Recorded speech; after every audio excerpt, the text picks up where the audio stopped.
Tsika zany fa zany fitaterana zany dia sehatra anankiray izay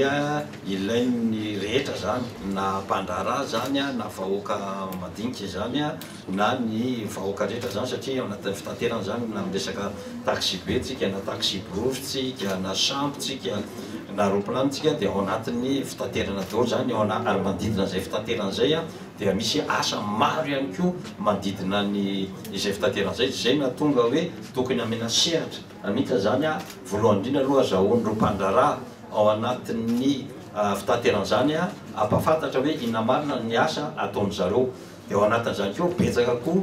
ny vahoaka malagasy zany na ny mpanjifa tsy mahalala marina inona marina zany mirakitra ao anatin'izany hoe fitaterana zany dia zay zany ny tanjony amin'io salon izay atolotra anareo io ary ao anatiny ihany koa zany no angamba ho ametrahantsika represententsika ny zava-baovao rehetra izay apetraka mba ampamoderina bebe kokoa mba innovena mihitsy zany ny fitaterana eto Madagasikara ary amin'io fotoana io zany no azahoantsika mampiseho an'izany zava-baovao rehetra. Izy ge ohatrany mahazatra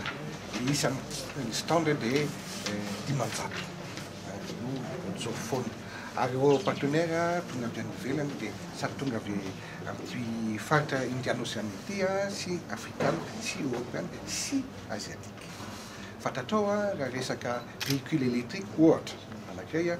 bus électrique dia sinonge tena manjaka amin'ny toerana io amin'izay zavatra izay dia olona ohatr'izao zany tokony endrasanay amin'ny fotoana io.